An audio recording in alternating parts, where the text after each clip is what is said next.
یاخود ئەچیت عەدەسە لەسەر عەدەسە بۆ چاوەکان تێگۆڕی، یاخود نازانین لە مستەقبەلا چی پێڵوێکی تر و چی شێوەیازێکی تری تجمیلێتە ئاراوەکە ئینسانەکان چاوەکانی خۆیانی پێ تێک بن.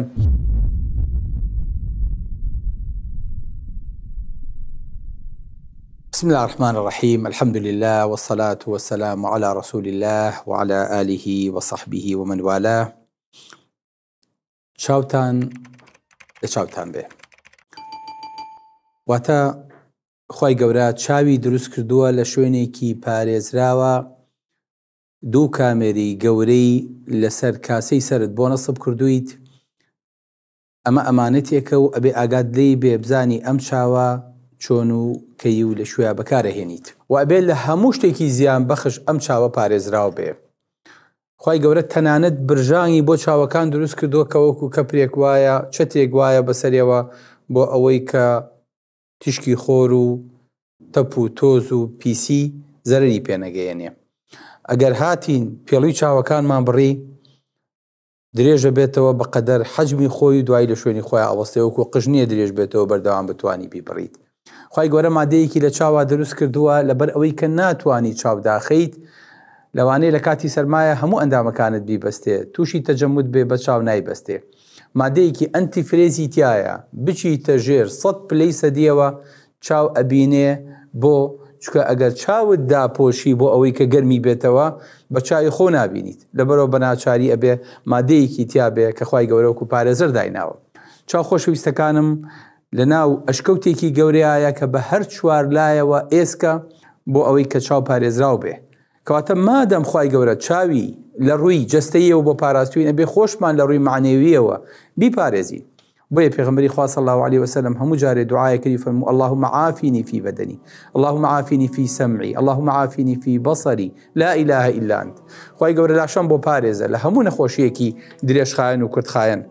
خی گەورە جۆم بۆ پارێزە، جۆم بۆ بێڵەوە، خی گەورە چاوم بۆ پارێزە. ئەمە دوعای هەموو ڕۆژێکە. لەگەڵ ویردەکانی بەیانیانە مەفروزە تۆ بڵی اللهم عافني في بصري، بۆ چکە ئەم چاوەیە کە علامەتی جوانی ئەدا بە ئینسان. ئەگەر چاو نەبێ ئینسان جوانی نامێنێ، لەبەرەوەی کە چاو بریتیە لەو دوو چرا ڕۆشنەی کە لەسرە بەردەوام تیشکەدەن و بەردەوام تیشک وەرەگرن و جوانی ئینسانی پێوەیە. ئینسان بە چاوەکانی نەبێ ناتوانێت بگاتە عیلمی یەقین. بۆیە ئینسان کە چاوی هەبوو کە شتێ بە چاوی خۆی بینی ئینجا یەقینی بۆ دروستە بێ.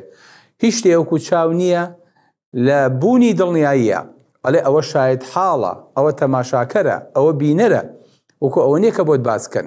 لەیسە الخەبەر کەلموعاینە. بۆیە چاو ئەندامێکی گرنگە کە ئینسان ئەگەر چاوی نەبوو وەکو لە دنیا بەڕوویە تاریکە بێ.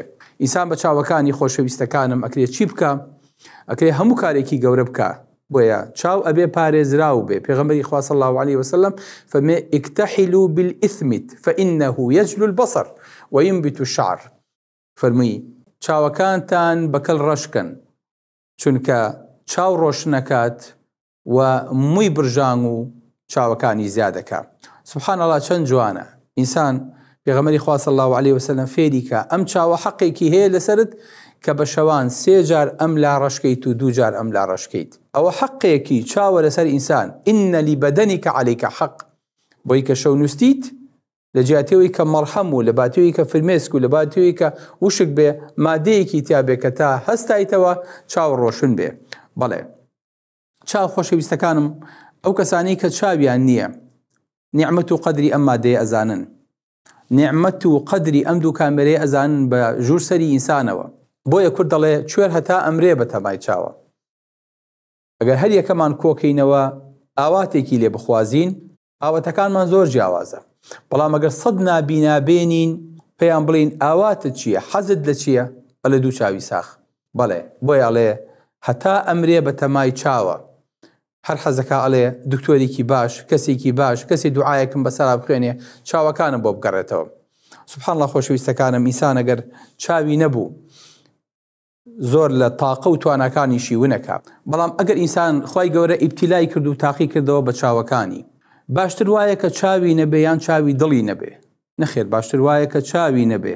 خی گەورە فەرمێ فإنها لا تعمى الأبصار ولكن تعمى القلوب التي في الصدور. ئەوە چاوەکان نین کە کوێرە بن، ئەوە دڵەکانن کە کوێرە بن، ئەوە دڵەکانن کە نابینن.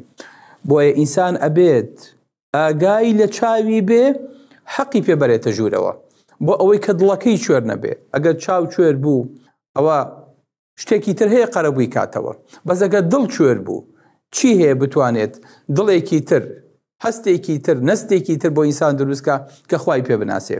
بۆیە ئەم چاوانە ئەبێت کە خوای گەورە پێی دابیت. ئەوەی کیساکەنە باسەکرێت ئەڵێ ئینسان 6 دانە سەعات مۆبایڵەکەی تا 8 دانە سەعات لەبەر چاوێتی.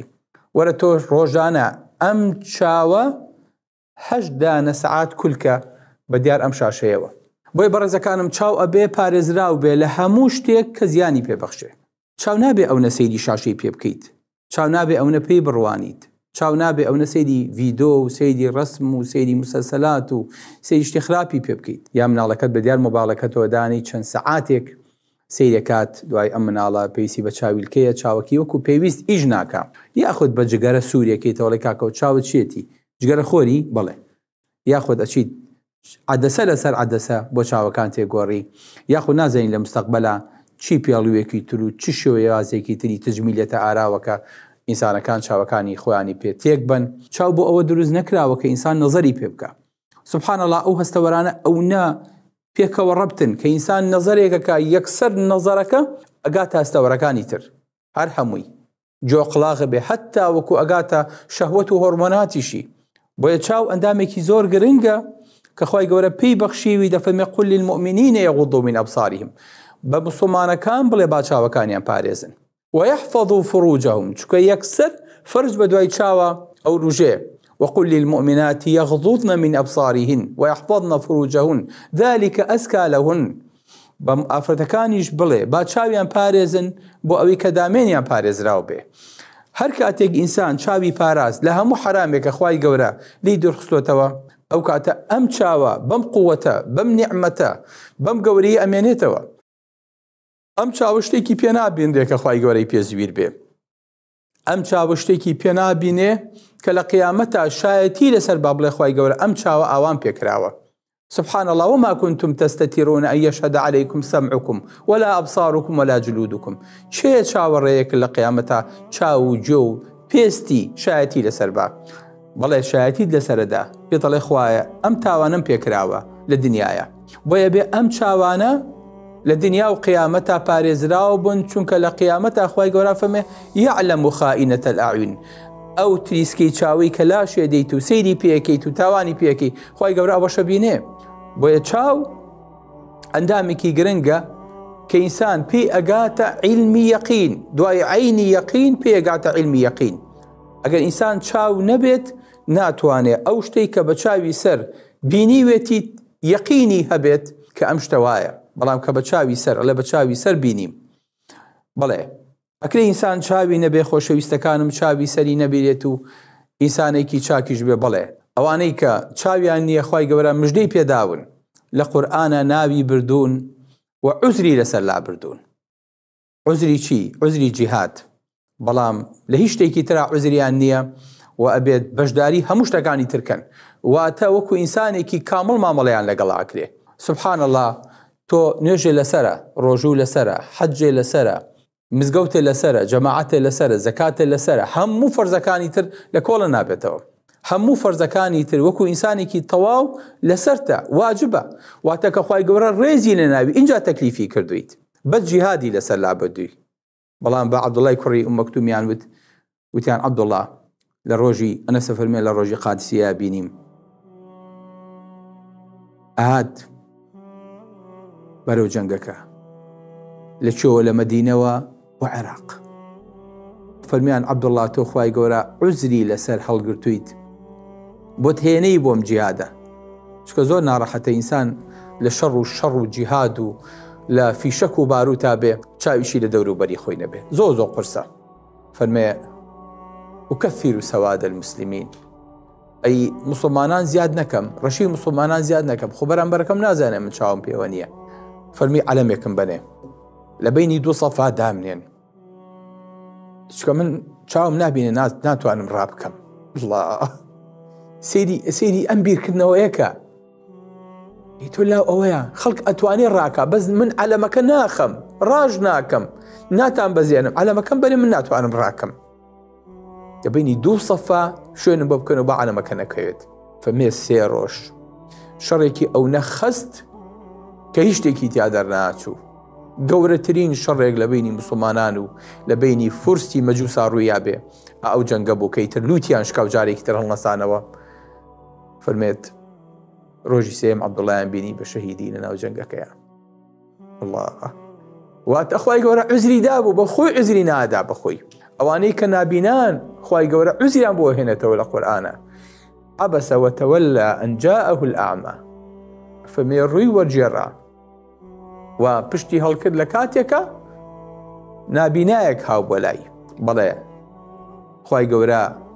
ئەفەرمێ ئەی محەممەد ئەمە نابینا بوو چوویتە بەدەمێوە سبحان الله پێغەمبەری خوا هەموو جارێکی فەرموو سەلام لەو کەسەی کە خوای گەورە لەسەر ئەو سەرکۆنەی کردم الله ئەکبەر واتە ئەوانەی کە چاویان نییە لە قیامەتە دوو چاوی ساغیانە بێ لە بەهشتا لە قیامەتە جیاواز دەوانەی کە لە دنیاە چاویان هەبوو چاوێکی زەقیان هەبوو بەڵام حەقیان پێ نەبینیوە بۆیە لە قیامەتە ئەڵێن ڕەبی لیمە حەشەرتەنی ئەعما وقد كنت بەصیرا خوای گەورە بۆچی بە چۆری حەشرمەکی لە کاتێکە من چاوم ساغ بوو لە دنیاە قال كذلك أتتك آياتنا فنسيتها وكذلك اليوم تنسى فمن ئاەتەکانی ئێمە هات بۆت بەڵام نەتبیست ئەمڕۆژ تۆ لە بیرەکری ئەو کەسانی کە نابینان دڵیان بەم ئاەتانە خۆش بێ خەڵکێکی زۆر هەیە لە قیامەتە تەمەنایان پێ خوازیاڵێ خۆزگایەک من لە دنیاە ئەو 56 ساڵە چاوم نەبوایە ئەو هەموو تاوانم پێ نەکردایە ساکەنە بە شۆری حەشر نەکرامایە چاوەکەم حەقم پێ ببینایە وەکو ئەو چاو ساغانی قیامەت وا بوو مای ساکەنە کابینی ئاوا یەن و ئەچن و ئەڕۆن بۆیە پێغەمبەری خوا صلی الله علیه وسلم لە باسی عەبدوڵڵای کوڕی مەکتومە فەرمێ جارێ بە سەحابەکانە فەرمێ با بچین بۆ لای ئەو برا چاو ساغەمان ئەمە عەلامەتی ئەوەیە کە چاو ئەگەر ناژبینا بێ دڵ ئەگەر ڕۆشن بێ ئەو کاتە پێغەمبەری خوا صلی الله علیه وسلم ئیمامەتی مەدینە و شوێنەکانی تری پێ ئەدا کە لە دوای خۆی جێنشین بێ هەتاوەکو ئەگەڕێتەوە بۆیە بە درێژایی تاریخ ئەوانەی کە چاویان نەبووە بە خەڵکێکی باش بە خەڵکێکی چاک ئانمونەکەی پێغەمبەری خوا صلی الله علیه وسلم کەی هێنێتەوە ئەفەرمێ خوای گەورە 3 عەبدی خۆی تاقی کردەوە یەکێک لەوانە نابینا بوو فەرمووی حەزت لە چییە مەلایکەتێکی بۆ نارد وتی حەزەکەم چاوەکانم گەش بێتەوە خوای گەورە چاوەکانی پێبەخشیەوە فەرمی حەزت لە چ نیعمەتێکە وتی حەزم لە مەڕە خوای گەورە مەڕ و ماڵاتێکی زۆری پێبەخشی دوایی مەلایکەتێکی نارد ئەمانەی تاقی کردەوە ها بۆ لای نابیناکە کە ئێستاکەنە چاوی ساغە و بۆ بە خاوەنی مڵک و ماڵێکی زۆر بۆ بە خاوەن مەڕ و ماڵێک تووڕانێکی زۆر کابراوتی کە مەلایکەتێکی بەحساب فەقیرە وتی لە ڕێیەکی دوورەوە هاتووم و هیچم پێ نییە و فەقیرم و سوێن تێم بۆ خوای کە چاوەکانی پێبەخشیتەوە بەشی ئەوەم بیتێکە سەفەرەکەی پێ بکەم و بگەڕێمەوە ناو ماڵ مناڵی خۆم ئەویش فەرمووی مەڕێک چییە چیت ئەوێ بیبە من کاتی خۆی نابینا بووم خوای گەورە نیعمەتی لەگەڵ کردوم واللهی دەسە بیتە سەر هەر شتێک واللهی دەسە ناگرم فەرمووی لە تاقیکردنەوەکەیە دەرچوویت خوای گەورە غەزەبی لە هەردوو ڕەفیقەکەت گرت کە کاتی خۆی چابوونەتەوە لە نەخۆشیەکانیان و لە تۆ ڕازی بوو دەست بە ماڵ و مناڵ و کەس و کار و نیعمەتی خۆتەوە بگرە خوای گەورە لێ نەسێنێ هیچی تۆم ناوێ بەڵێ کەواتە بە درێژایی تاریخ ئەمانە بە چاکی باس کراون کوردیش سبحان الله کە باسی چاوەکات حەچی حەق ئەیدا بە چاو حەچی شتە لە چاوای خوێنێتەوە لە چاویە خوێنمەوەڵێ سیدی ئەو پەندانەی کە لە کوردەواریە هاتووە سیدی ئەو ناوان ئەدی ئێوە هەندێکیانم پێ بڵێن هاوکاریکەن بۆی کە باسی هەندێک لەو شتانە بکەین کە بەس لە چاوە هاتووە هەموو شتێکی ئینسانیان لە چاویە خوێنێتەوە سبحان الله ئێمەی دکتۆر لە چاوە بەس کەم خوێنی و زەردووی لەوانەیە ببینین و شوبوونەوە ببینین بەڵام کورت لە چاوە هەموو شتێکی خوێنێتەوە نمونەم بەرێ ئەڵە چی ئەڵێ ئاگر لە چاوێ بارێ کوێریەک شتم بینی ئەڵێ ئاوی چاوە با شوێنێ تاریک بە پێڵێن ئەنگوستە چاوە کەسێ خراپ بێڵە چاوی بە کەسا هەڵایە کەسێ بێڕوو بێڵێ کورە زۆر بێ چاوەڕووە لە دایکە بێ ئەلە چاوی بەدڵنیا هەڵهێنا یان کامرێ ئەلە چاوەکانی لێکنا ئەمە چی ئەم کوردە ئەم هەموو شتێ لەکوێ هێناوە ئەڵێ بە دوو چاوی سەر نایبینێ ئەڵێ چاوبرسی چاوچنۆک چاوپیس چاوتەنگ بەرچاوتەنگ سبحان الله یعنی هەموو شتەکانە خاتەوە ناو چاو باشە ئەمە چ ڕەبتێکی بە چاوە هەیە قەنعەتمەیە کورد لە خوێندنەوەی چاوە زۆر عەبقەری بوون ئەڵێ دەرزی لە چاوی خەڵکا بینێ بەڵام گاسن لە چاوی خۆیان نابینێ بە کەسێک ئەڵێ بەسەر چاو بە چاوەکانم ئەمرەکەی بەڵێ کابراڵێن بەرچاوی ڕۆشنە یانڵێن بەخوا لەبەر چاوم کۆتووە شتێک لەبەر چاوم کۆتووە یانی تر ناچمەوە سەر ئەو شتە بەڵێ کەسێک خراپ بێڵێن چاوشۆڕە کەسێکین بێڵێن چاوتیژە کەسێک سەرێ لە چاوتروکانێکە کەسێک بە مۆڕە سەیرێکاڵە بە چاو شەڕەکە بە چاوی سووک سەیرێکە ڕقە لە کەسێ بە شۆرایی چاوی دژمن ئەلە بەخوا بە یەک چاو سەیری هەمووتانەکەم جانەخۆشەکەم هەبوو خودەی هەبوو ئەم چاوی تەواو نەبوو هەموو جارێکی دکتۆر جان چاوە ڕاست دەکەم ئێمە کاکە جان تۆ چاوی ڕاستە تەواونی ئێدە بڵێ چاوەکەی ترێ باشە بەستە چاو ئەلە بیخەرە سەر چاوی کوێ چاکێک هاتەوە یەکێکین بێڵێ بۆ بە چاوەوە یەکێک ترسیان لێ بێڵێن بێچاوێنی بێ بینایی چاوان تانەی چاو ئەلێ پشتی سەریشی هەر چاوە لە ترس لە چاویان نییە ئەگەر لە چاوێ بارێ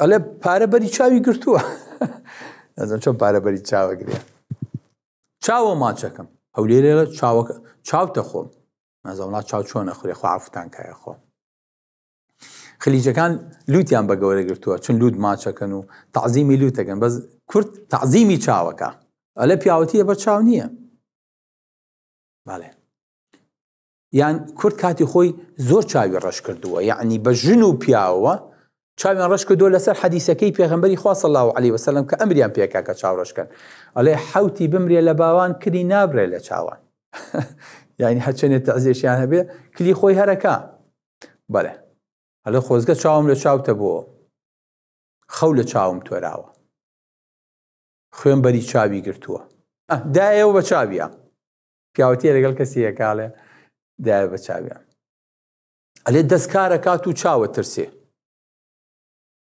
دەستکارەکە چاوە ترسێ ئەلێ بەخوا دەموچاوی باش ناڵێ جا پیالە چاوگەش چاوتیش بەڵێ یەکێ نەخەوی لێ نەکەوە لە زەقەی چاویە یەکێک خراپ بێ نەزەری زۆر بێ ئەلێ چاوە جێڕێ چاوە چاوەکە چاو لە دەرە ئەمە خراپە باوکی من ئەمانە ئەم سفەتە ناشرینانن کە نابێت ناو کوردا هەبێ نابێت لە ناو گەنجی کوردا هەبێ یعنی چی چاو لە دەربیت نەخێر یەکێک هەڵی خەڵەتێنەڵێ چاوبەستی لێ کردم یەکێ لە یەکێ بترسێ لە چاوترسێنی کردووە یەکێ لە یەکێ ببوورێ پێڵێن چاوپۆشی لێ کردووە یەکێ چاوی لە شتێ بێ پێڵێن چاوی لە دوایە چاوی لە ڕێیە بەڵێ یەکێک تەقلیدی کەسێکا پێڵێن چاولێکەرە یەکێکیش وریابی خۆتان ئاسایی پێڵێن چاوجووی کراوەتەوە ئەڵا لەم هەموو کەلیمە جوانە کە ناو کووردا هەیە هەمووشی لە بابەتی چاوە بۆیە بەڕێزەکانم چاو ئەندامێکە ئەبێ پارێزگاری لێ بکرێ و ئەبێ ئەگەر قەول بوو فرمێسکمان پێڕشت کە چاوەکان پاکە کاتەوە لە هەموو تۆز و خڵتە و پیسیەک هەرواش لە تاوانی شواتەوە ئەبێ ئەو چاوانە بن کە پێغەمبەری خوا صلی الله عليه وسلم فەرمێ عینان لا تمسهم النار عین بكت من خشية الله وعين باتت تحرص في سبيل الله چاوێک کە پارێزگاری لە مقدسات و لە سنگارەکانی پەروەردگارەکات و چاوێکیش کە لە پێناوی پەروەردگارە فرمێسک ئەڕێژێ تەرا ئەعوینەهم تەفیض من الدمع سێتکەن ئازادی هێنن فرمێسک و ئارەقە و خوێنن خاوەنی وان سێ دڵۆپان لە خۆیدا هێناوە قورئان تاکە میرە لە پای ژیان ئەستۆ بەرزە لە ڕووی خوستان ئەوەی دەفەی کرد بە قەڵغان لە بۆ بەرزی وشەی ئیمان بەڵێ محەممەد پەیامبەر ئەی ترسێنەر و مژدەدەر شوێن پێی پیرۆزت هەڵدەگرم گەرمێشکم لە لووت بێننە دەر، دوو چاو ئاگریان ناگاتێ، ڕەوابینن هەموو ساتێ، لە نێو سەنگەر ئێشەگرن، تاو ناتاویش دیدانەوڵن، قارەمانن بەهەشکڕن، خۆچەمێنن کوڕنۆش بەرن، بۆ دڕەقان لەسەر تەلن، خوایار بێ ملیان هەڵابڕن. أقول قولي هذا واستغفر الله لي ولكم، والسلام عليكم ورحمة الله وبركاته.